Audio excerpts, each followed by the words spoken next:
जिस तरह से बरसात के समय में मेंढक आता है वैसे वो आते हैं। वहाँ वो जीते हैं, वहाँ मशीनें सही है, जहाँ हार गए वहाँ मशीनें खराब है। ये जनता भले अच्छे से जानती है कि कांग्रेस हार जाती है तो बौखलाहट के अंदर कुछ भी उलट पुलट बयान देती है और यही आगे भी करती रहेगी। ठाकुर सांसद हनुमान बेनीवाल के लिए सारे रास्ते बंद है, ज्योति मिर्धा का कहना है। क्योंकि मैं ये कहना चाहता हूँ कि ये राजनीति के अंदर सस्ती लोकप्रियता प्राप्त करने के लिए कुछ लोग सोशल मीडिया पे अपना वाहवाही लेने के लिए ये करते हैं, जिसमें चाहे वो अधिकारी को डांटने का विषय हो या अधिकारी को बदनाम करना हो या अधिकारी को जिस प्रकार से या किसी विपक्षी के सामने इस प्रकार से बोलकर, और ये कल्चर एक नया प्रारंभ करने की कुछ लोग प्रयास कर रहे हैं। समय आने पर उनको भी उसका जवाब निश्चित रूप से जनता दे देगी कि जनता में इस प्रकार के बयान देने वालों को जनता कोई बर्दाश्त नहीं करती। ऐसे धमकी देने वालों के ऊपर कानूनी कार्रवाई करना भारतीय जनता पार्टी की सरकार है और निश्चित रूप से करेगी। और इस प्रदेश के अंदर ऐसे लोगों के लिए कोई स्थान नहीं है। बायतू से द खटक से खास बातचीत के लिए हमारे साथ है पूर्व केंद्रीय कृषि मंत्री कैलाश जी चौधरी हैं। कैलाश जी चौधरी से खासा बातचीत करेंगे। आज बायतू में जो कार्यक्रम रखा गया था, क्या कुछ कार्यक्रम था? कैलाश जी द खटक पर आपका स्वागत है। बहुत बहुत धन्यवाद। क्या कुछ बायतू में आज जो प्रोग्राम था, क्या प्रोग्राम था? आज हमारे वरिष्ठ नेता आदरणीय बालाराम जी मूड का जन्मदिन था और इस अवसर पर जिस प्रकार से खेल कूद प्रतियोगिता, कबड्डी की प्रतियोगिता और ब्लड डोनेशन का कार्यक्रम रखा और जिसमें हजारों की संख्या में लोगों ने आकर उनको आशीर्वाद दिया।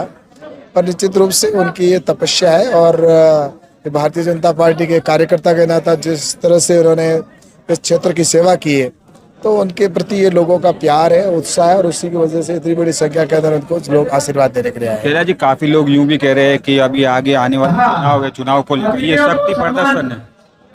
ऐसा है कि भारतीय जनता पार्टी का कार्यकर्ता चाहे कोई भी हो वो हमेशा सेवा करता है और वो चाहे चुनाव से पहले हो चाहे चुनाव के बाद हो।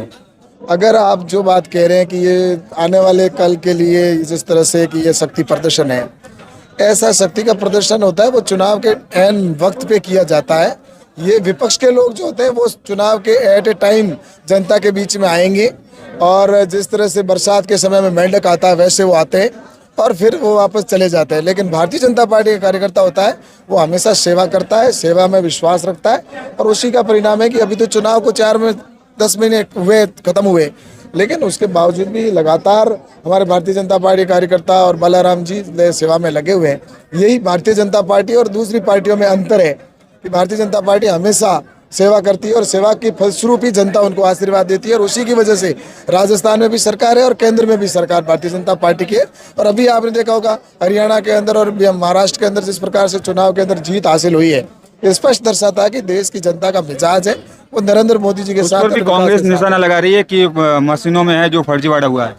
ऐसा है कि जो लोग फर्जीवाड़ा करते हैं और जिनको इतने सालों तक उन्होंने वही काम किया, शायद इसीलिए उनको ऐसा लगता है। वरना आप देख लीजिए जहाँ उनकी जीत हो गई वहाँ उनको मशीनें दिख रही है क्या? जहाँ वो जीते हैं वहाँ मशीनें सही है, जहाँ हार गए वहाँ मशीनें खराब है। ये जनता भले अच्छे से जानती है कि कांग्रेस हार जाती है तो बौखलाहट के अंदर कुछ भी उलट पुलट बयान देती है और यही आगे भी करती रहेगी। लेकिन जनता निश्चित रूप से मोदी जी के साथ है और हमारे यहाँ के मुख्यमंत्री भजन लाल जी के साथ है और विकास के साथ है। कांग्रेस विधायक अभिमन्यु कल बाड़मेर दौरे पर थे। उन्होंने एक बयान दिया था कि अगर कोई नेता अधिकारी है जो अगर काम नहीं कर रहे हैं तो उनको मारो पिटाई करो उनकी। ऐसा है कि ये निम्न राजनीति का प्रतीक है, क्योंकि राजनीति के अंदर आदमी सेवा करता है, काम करता है और काम करने वाले व्यक्ति को कभी इस प्रकार के बयान नहीं देने चाहिए। क्योंकि मैं ये कहना चाहता हूँ कि ये राजनीति के अंदर सस्ती लोकप्रियता प्राप्त करने के लिए कुछ लोग सोशल मीडिया पे अपना वाहवाही लेने के लिए ये करते हैं, जिसमें चाहे वो अधिकारी को डांटने का विषय हो या अधिकारी को बदनाम करना हो या अधिकारी को जिस प्रकार से या किसी विपक्षी के सामने इस प्रकार से बोलकर, और ये कल्चर एक नया प्रारंभ करने की कुछ लोग प्रयास कर रहे हैं। लेकिन मैं सोचता हूं कि सोशल मीडिया के अंदर भी ये जनता अच्छे से जानती है कि जो अच्छा काम करता है तो जनता उनको आशीर्वाद देती है और उनको पसंद करती है और भविष्य में भी निश्चित रूप से ऐसे लोगों को ही जनता पसंद करेगी जो जनता का प्रतिनिधित्व करने वाले, जो सेवा कर सके, उनके क्षेत्र का काम कर सके। जैसा कि अभी हमारे भारतीय जनता पार्टी के सभी विधायक है और हमारे जो सांसद है वो निश्चित रूप से उसी प्रकार का काम कर रहे हैं। विधायक अभिमन्यु ने एक और बयान दिया था राधा मोहन को लेकर कि पिछली बार तो हमने उनका रास्ता रोका था, अगली बार अगर उनके साथ कुछ भी होता है तो उसकी गारंटी मुख्यमंत्री भजन लाल की होगी और पुलिस की होगी गारंटी। ऐसा है कि वो तो वक्त बताएगा और जनता और प्रशासन जो होता है और प्रशासन अपना काम करेगा, वो अपना काम करे और समय आने पर उनको भी उसका जवाब निश्चित रूप से जनता दे देगी कि जनता में इस प्रकार के बयान देने वालों को जनता कोई बर्दाश्त नहीं करती। जनता के अंदर उनको अगर देना है तो बयान ऐसे अच्छे देने चाहिए जिससे सौहार्दपूर्ण वातावरण बना रहे। आज इस प्रदेश के अंदर ऐसे लोग जिस प्रकार के बयान देते हैं उससे वातावरण बिगड़ता है, वातावरण खराब होता है और आपस में सामाजिक स्तर पर जिस प्रकार के दो लोगों के बीच में एक लड़ाने का जो काम करते हैं वो मैं सोचता हूं कि वो इस प्रकार के लोगों को जनता कतई बर्दाश्त नहीं करेगी। आप ही के पार्टी के बड़े बड़े नेताओं को मुख्यमंत्री भजन लाल शर्मा की बात करो या फिर प्रधानमंत्री नरेंद्र मोदी जी की बात करो, लगातार फोन पे धमकियां मिल रही है और आज जब पार हो गई कि प्रदेश अध्यक्ष को भी धमकी मिल रही है 2 मिनट तक लगातार बातचीत करने के बाद। ऐसा है, ऐसे धमकी देने वालों के ऊपर कानूनी कार्रवाई करना भारतीय जनता पार्टी की सरकार है और निश्चित रूप से करेगी और इस प्रदेश के अंदर ऐसे लोगों के लिए कोई स्थान नहीं है और ना ही भविष्य में होगा। ऐसे जो धमकी देने वाले लोग हैं उनको उनका स्थान एक ही है कि भविष्य में उनको जेल की सलाखें हैं और उन्हीं में उनको जाना है। और मैं सोचता हूँ कि जब आदमी बौखलाहट में होता है ना तभी वो ऐसे बयान देता है और ये इनकी हार है, वो हार को पचा नहीं पा रहे, इसलिए ऐसे लोग तैयार करके और उनसे ऐसे बयान दरवाने की कोशिश करते हैं, लेकिन मुझे लगता है कि इसमें इनको कोई सफलता नहीं मिलेगी। आखिरी सवाल, पंचायत राज के चुनाव को लेकर क्या किस प्रकार तैयारियां चल रही है? ऐसा है कि पंचायती राज के चुनाव हो या नगर पालिका के चुनाव हो, चाहे विधानसभा के चुनाव हो, चाहे लोकसभा के चुनाव हो, भारतीय जनता पार्टी हमेशा तैयार रहती है और क्योंकि वो हमेशा जनता के बीच में रहती है, जनता के काम करती है और भारतीय जनता पार्टी की सरकार है और इस विकास को आप अच्छे से देख रहे हैं।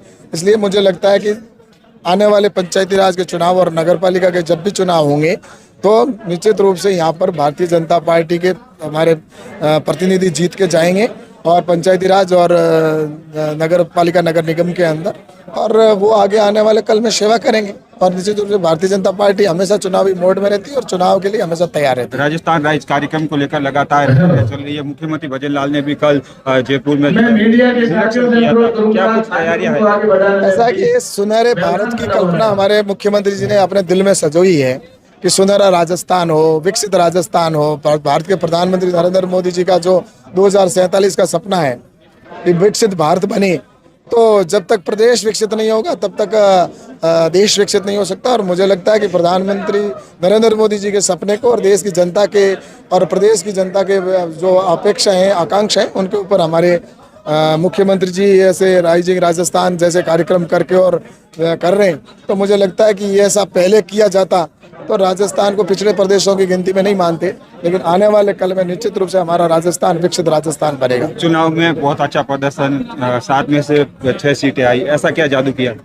ऐसा है कि ये जनता का प्यार है, नरेंद्र मोदी जी के प्रति विश्वास है और राजस्थान के मुख्यमंत्री जी ने भजन लाल जी ने जिस प्रकार से पिछले 1 साल के अंदर जो काम किए हैं उन कामों का ही परिणाम है कि जनता ने देखा है कि हमारा विकास कौन करवा सकता है, हमारे क्षेत्र का काम कौन करवा सकता है। तो इसलिए राजस्थान की जनता ने जिस प्रकार के उपचुनाव हुए और उसके अंदर भारतीय जनता पार्टी के कार्यकर्ता जो प्रत्याशी थे उनको जीता कर भेजा है और मुझे लगता है कि आने वाले समय के अंदर राजस्थान के विकास के अंदर इन सभी जो जीत के गए वो उनकी बहुत महत्वपूर्ण भूमिका होगी। नागौर सांसद हनुमान बेनीवाल के लिए सारे रास्ते बंद है, ज्योति गुप्ता का कहना है। ऐसा है कि राजनीति के अंदर अपनी अपनी सभी राजनीति करते हैं, चाहे वो कोई भी पार्टी हो और सौहार्दपूर्ण वातावरण के अंदर राजनीति होनी चाहिए और मुझे लगता है कि राजनीति के अंदर अपनी अपनी पार्टी है वो अपना काम कर रहे हैं और भारतीय जनता पार्टी अपना काम करती है और कांग्रेस अपना काम करती है। तो मुझे लगता है कि इसी प्रकार कड़ी के अंदर आने वाले समय के अंदर ऐसी राजनीति अपने क्षेत्र के अंदर अपना काम करने का प्रयास करते हैं, लेकिन जनता विश्वास उन्हीं को देती है जो काम करती है। तो ये थे हमारे साथ पूर्व केंद्रीय कृषि राज्य मंत्री खटक से मैं आपका सहयोगी उमेद मेहरानी। आगे की खबर के लिए दीजिए इजाजत, बहुत बहुत शुक्रिया, धन्यवाद।